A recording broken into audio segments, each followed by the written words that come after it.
भारत में सबसे पहले किस कंपनी की वैक्सीन को मंजूरी देने की है तैयारी? ब्रिटेन से देश लौटे कितने लोग हुए कोरोना से संक्रमित और कितने देशों में पहुंच गई है वैक्सीन की पहली डोज? कोरोना और वैक्सीन से जुड़ी खबरों के लिए देखते हैं top 9 virus versus vaccine.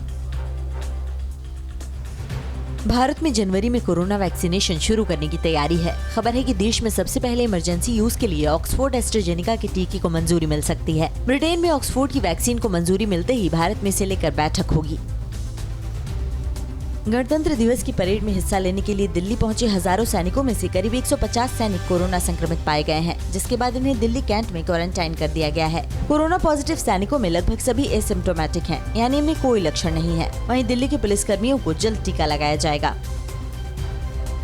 Britain से महाराष्ट्र लौटे 16 लोग कोरोना पॉजिटिव पाए गए हैं। इन लोगों से इनके परिवार के 2 सदस्य भी संक्रमित हो गए हैं। इनमें कोरोना का नया स्ट्रेन है या नहीं, इसकी जांच के लिए सैंपल पुणे के नेशनल इंस्टीट्यूट ऑफ वायरोलॉजी भेजे गए हैं। यूके से आए कुल 1122 लोगों का RT-PCR टेस्ट किया गया था।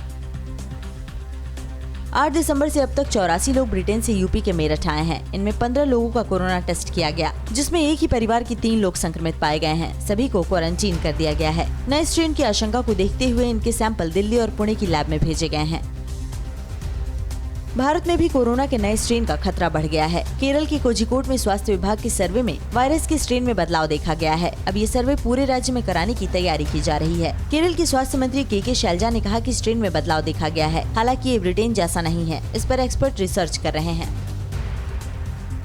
स्वदेशी कंपनी भारत बायोटेक की कोरोना वैक्सीन के ट्रायल के लिए वॉलंटियर्स कम पड़ने पर बुजुर्ग आगे आए हैं। इन बुजुर्गों की उम्र 60 से 80 साल के बीच है। दिल्ली एम्स को 1000 वॉलंटियर्स की जरूरत है। फिलहाल 350 वॉलंटियर्स ही तीसरे चरण के ट्रायल के लिए सामने आए हैं।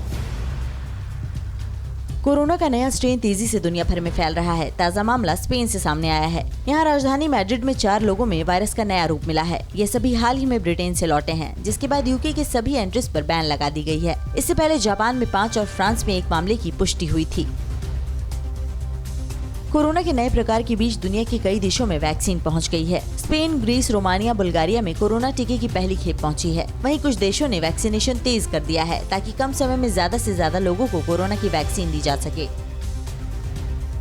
यूरोप के 8 देशों में कोरोना का नया स्ट्रेन मिलने के बीच यूरोपीय देश स्लोवाकिया में वैक्सीनेशन की शुरुआत हो गई है। विश्व स्वास्थ्य संगठन ने कल यूरोप के 8 देशों में वायरस के नए रूप की पुष्टि की थी। WHO ने कहा कि पुराने की तुलना में नया स्ट्रेन युवाओं को तेजी से संक्रमित कर रहा है। अड़ी सोमवार से शुक्रवार शाम 6 बजे सिर्फ TV9 भारतवर्ष पर।